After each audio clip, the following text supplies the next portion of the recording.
Assalamualaikum warahmatullahi wabarakatuh. Kami dari kelompok 2 akan memaparkan materi terkait pendekatan peristiwa dan perilaku dalam teori akuntansi. Anggota kelompok kami terdiri dari Fadila Iftitah Rohma dengan NIM akhir 343, Hana Fitria dengan NIM akhir 375, Sarli Margareta dengan NIM 376, Malinda Nurlaila dengan NIM 391, Amalia Anggi dengan NIM 400, dan Dewi Ramaya dengan NIM 402. Di sini saya akan menjelaskan terkait pendekatan peristiwa. Yang pertama adalah hakikat dari pendekatan peristiwa. Yaitu pertama, pendekatan peristiwa pertama kali diperkenalkan saat terjadi perbedaan pendapat dalam Komite of American Accounting Association, di mana mayoritas anggota ini mendukung pendekatan nilai, sementara ada satu anggota bernama George Shorter yang mendukung pendekatan peristiwa. Pendekatan nilai ini biasa disebut juga sebagai pendekatan kebutuhan pengguna, di mana pendekatan ini tuh lebih mengandalkan informasi nilai dalam pengambilan keputusannya. Tetapi pendekatan ini tuh memiliki kelemahan seperti halnya informasi yang terbatas dan umum. Yang kedua, klasifikasinya yang kurang tepat, dan yang terakhir adalah kurang terintegrasi dengan bagian lain dalam perusahaan. Jadi pendekatan peristiwa ini merupakan pendekatan yang bertujuan untuk menyajikan informasi tentang peristiwa ekonomi yang relevan. Nah, peristiwa sendiri kan lebih merujuk pada tindakan yang bisa diamati dan memiliki arti yang penting dalam pengambilan keputusan. Tetapi tidak semua informasi itu harus dinilai secara moneter karena ada beberapa informasi non-keuangan dan informasi tersebut dianggap penting. Dalam pendekatan ini, lebih berfokus pada kebutuhan pengguna, dan pengguna sendirilah yang akan menentukan informasi yang dibutuhkan. Pendekatan peristiwa, laporan keuangan, dan pendekatan peristiwa. Di sini ada dua pendekatan nilai. Kita melihat laporan keuangan berdasarkan pendekatan nilai dan juga pendekatan peristiwa. Nah, di pendekatan nilai, neraca ini dianggap sebagai indikator posisi keuangan pada satu titik tertentu di satu waktu. Laporan laba rugi digunakan sebagai indikator bagi kinerja perusahaan pada satu periode tertentu, sedangkan laporan arus kas ini dianggap sebagai penyajian terkait perubahan kas.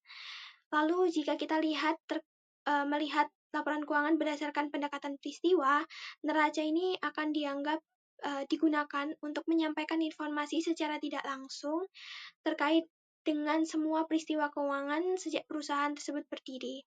Sedangkan laporan laba rugi ini menyampaikan informasi langsung terkait dengan kegiatan operasional selama periode tersebut. Dan yang terakhir adalah laporan arus kas. Laporan arus kas ini menyampaikan terkait peristiwa keuangan dan juga investasi yang telah terjadi di perusahaan. Teori peristiwa normatif dari akuntansi. Jadi tujuan dari teori peristiwa normatif ini adalah guna meningkatkan akurasi pada laporan akuntansi dengan menyoroti peristiwa penting dan juga atribut yang relevan bagi pengguna informasi laporan akuntansi. Nah, ada beberapa hal yang dibutuhkan pada teori normatif ini. Yang pertama adalah taksonomi yang jelas dari peristiwa-peristiwa nyata yang harus dilaporkan oleh seorang akuntan. Yang kedua adalah perencanaan klasifikasi yang lebih efektif dengan referensi khusus pada label-label yang memungkinkan untuk mengaitkan peristiwa tertentu dengan peristiwa lain agar saling berhubungan. Yang ketiga adalah pembuatan struktur sistem informasi akuntansi dengan berbasis peristiwa. Sistem informasi akuntansi berbasis peristiwa. Di sini tujuan dari sistem informasi akuntansi berbasis peristiwa adalah untuk mendukung teori peristiwa normatif dengan membuat sistem akuntansi yang menyimpan data peristiwa ekonomi secara terpusat dan dapat digunakan oleh banyak pihak. Di sini ada 5 model sistem. Yang pertama adalah model hierarkis, di mana model hierarkis ini model yang mirip seperti pohon, di mana data akan disimpan dalam struktur yang bertingkat dari yang umum ke yang lebih spesifik. Terus yang kedua ada model jaringan. Model jaringan ini dibilang mirip jaring laba-laba, di mana setiap data itu bisa terhubung dengan banyak data lain. Jadi tidak hanya satu seperti di model hierarkis. Dan model jaringan ini model yang cocok untuk data yang jauh lebih kompleks dan punya banyak hubungan. Terus model relasional, di mana model relasional ini menggunakan tabel-tabel, di mana setiap data itu disimpan dalam bentuk tabel yang punya hubungan dengan tabel lain. Model ini tuh didasarkan pada teori matematika terkait dengan relasi dan paling banyak dipakai saat ini, dikarenakan yang fleksibel dan jauh lebih mudah untuk dimengerti. Yang keempat adalah model hubungan entitas atau entity relationship model. Model ini tuh menganggap bahwa data akuntansi itu dapat direpresentasikan sebagai entitas yang nyata, seperti halnya barang, pelanggan, dan juga transaksi, dan hubungan di antaranya. Yang terakhir adalah model akuntansi REA, Research, Events, and Agents. Model ini tuh adalah pengembangan dari model entitas hubungan, di mana dikhususkan untuk akuntansi. Nah, data itu akan dikelompokkan menjadi resource atau sumber daya, misalnya uang atau barang, terus events atau peristiwa, misalnya transaksi penjualan atau pembelian, dan agen sebagai pelaku, misalnya pembeli atau penjualan, yang tujuannya agar laporan akuntansi ini bisa mencerminkan kejadian yang nyata dalam sebuah bisnis. Evaluasi pendekatan peristiwa. Jadi, pendekatan peristiwa ini memiliki kelebihan dan juga kekurangan. Kelebihannya adalah yang pertama, memberikan informasi secara lengkap yang berkaitan dengan peristiwa ekonomi yang penting yang dapat membantu dalam pengambilan keputusan. Yang kedua adalah pengguna dapat memilih tingkat detail informasi sesuai dengan kebutuhan mereka. Sedangkan kekurangannya adalah yang pertama, terlalu banyak informasi yang dapat membuat pengguna ini bingung. Yang kedua adalah belum terdapat cara yang pasti untuk menentukan peristiwa mana yang penting untuk dilaporkan.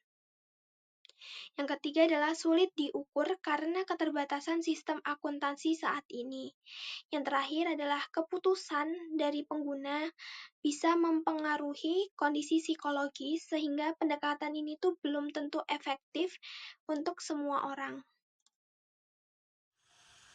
Selanjutnya terkait dengan pendekatan perilaku dalam teori akuntansi. Kebanyakan teori akuntansi yang lama atau pendekatan tradisional belum banyak mempertimbangkan bagaimana perilaku manusia, terutama pengguna informasi akuntansi, mempengaruhi atau dipengaruhi oleh akuntansi.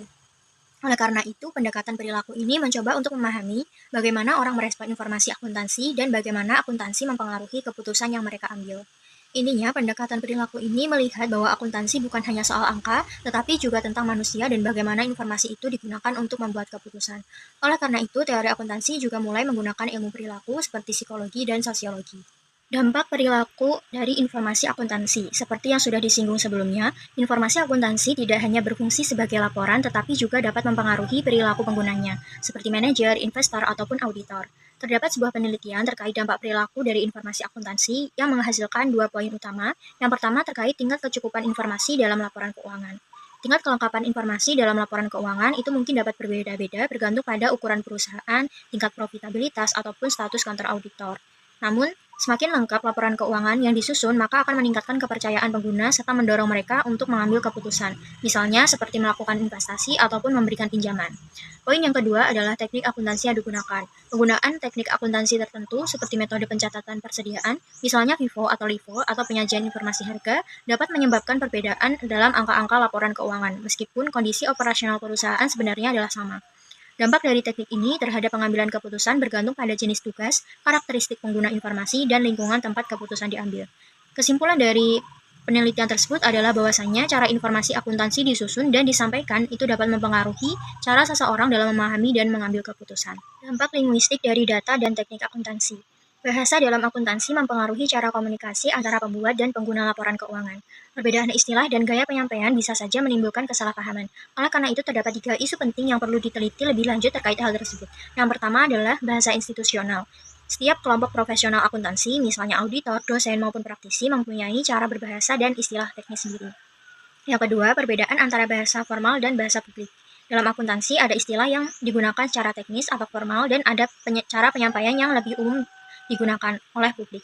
Keduanya bisa saja menimbulkan kebingungan jika tidak dipahami dengan baik. Yang ketiga, uji pemahaman pengguna non-profesional. Perlu diuji apakah pengguna seperti mahasiswa atau pihak non-akuntansi bisa memahami informasi yang disampaikan dengan bahasa formal akuntansi. Fiksasi fungsional dan data. Fiksasi fungsional adalah kondisi psikologis di mana seseorang tidak bisa berpikir secara fleksibel saat menghadapi informasi baru. Dalam akuntansi, hal ini bisa terjadi ketika seseorang terlalu terpaku pada data yang lama ataupun cara lama dalam menyajikan informasi, sehingga tidak bisa membuat keputusan yang lebih baik meskipun sudah ada data baru. Penelitian membedakan antara fiksasi secara umum dan di akuntansi. Fiksasi secara umum atau fiksasi fungsional yaitu sulit berpikir kreatif tentang benda atau fungsi tertentu. Yang kedua, fiksasi data atau fiksasi di dalam akuntansi yaitu sulit menggunakan data dengan cara baru untuk menyelesaikan masalah yang lebih kompleks. Sifat induksi informasi. Pada dasarnya, informasi akuntansi bisa mempengaruhi perilaku orang, karena orang tidak hanya membaca informasi, namun juga memikirkan dampaknya serta bagaimana informasi tersebut akan digunakan. Maksudnya adalah ketika seseorang menerima informasi seperti laporan keuangan, mereka mungkin akan memikirkan bagaimana informasi tersebut akan digunakan oleh orang lain, mengantisipasi kemungkinan akibat dari informasi itu, serta mengubah cara berpikir atau bertindak berdasarkan hal tersebut. Nah, proses inilah yang kemudian disebut sebagai induksi informasi, yaitu sesuatu yang memicu atau mempengaruhi perilaku seseorang karena informasi yang diterima. Jadi, dalam dunia akuntansi, informasi tidak berdiri sendiri tetapi juga punya pengaruh psikologis dan sosial terhadap pengambilan keputusan. Akuntan dan pengguna laporan tidak hanya menyampaikan atau membaca data, melainkan juga mempertimbangkan reaksi dan tujuan penggunaan informasi tersebut. Pendekatan pemrosesan informasi manusia yang pertama ada model lensa atau lens model dari Brunswick digunakan untuk menjelaskan bagaimana seseorang dalam proses pengambilan keputusan sangat bergantung pada informasi atau petunjuk yang ada di lingkungannya. Model ini menunjukkan bahwa antara informasi dari lingkungan dan keputusan individu terdapat hubungan yang saling berkaitan. Dalam praktik akuntansi atau auditing, model lensa sering digunakan untuk mengukur seberapa besar pengaruh informasi terhadap keputusan seseorang, menilai apakah keputusan yang diambil sudah sesuai, konsisten, dan dapat diprediksi, serta melihat bagaimana seseorang menggunakan informasi berbeda untuk menghasilkan keputusan. Yang kedua ada pertimbangan probabilitas atau pendekatan Bayesian. Pendekatan ini membahas tentang bagaimana seseorang dalam mengambil keputusan seringkali mempertimbangkan kemungkinan atau peluang dari suatu peristiwa.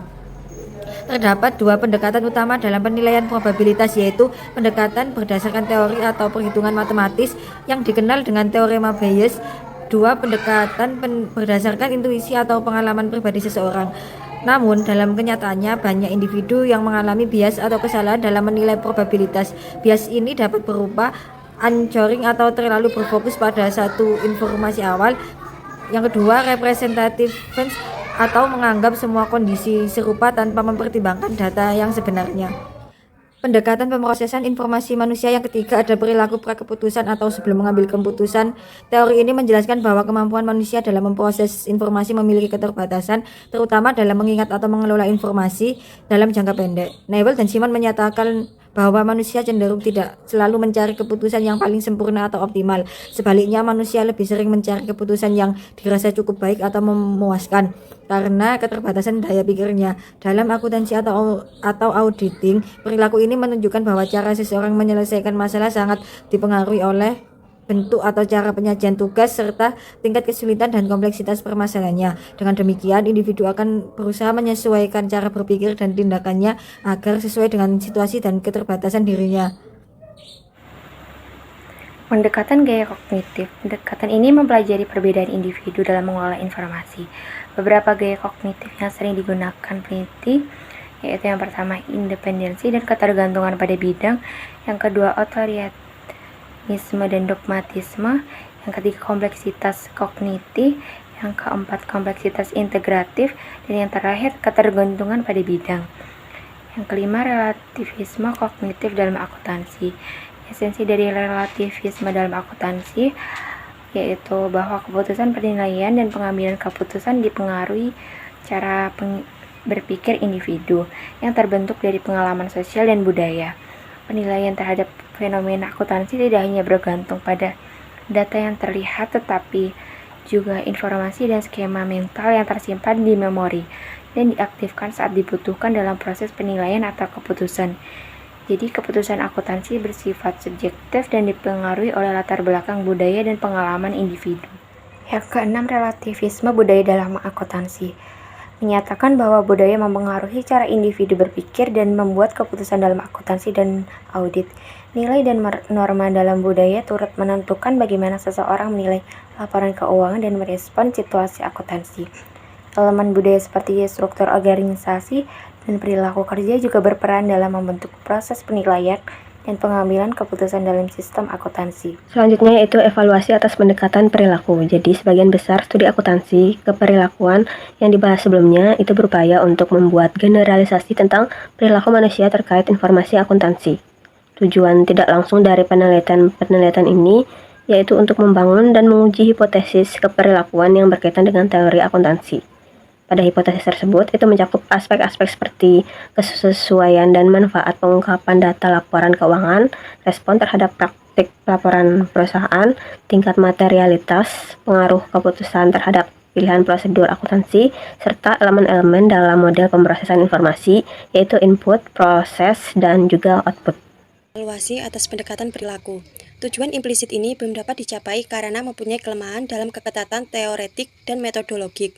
Keketatan teoretik, yaitu teori yang digunakan tidak cukup kuat, relevan, atau mendalam. Sedangkan keketatan metodologik, yaitu metode penelitian yang digunakan tidak konsisten, kurang valid, atau kurang akurat dalam mengukur apa yang seharusnya diukur. Penelitian eksperimen bisa dilihat sebagai sebuah kontrak sosial yang menjelaskan hubungan antara subjek eksperimen dan eksperimenter. Subjek eksperimen yaitu orang yang diteliti, sedangkan eksperimenter yaitu peneliti yang mengatur eksperimen. Aspek hubungan ini dapat mengancam validitas eksperimen karena subjek bertindak sesuai apa yang mereka pikir diharapkan oleh peneliti, bukan secara natural, dan memanipulasi respon karena mereka sadar sedang diamati.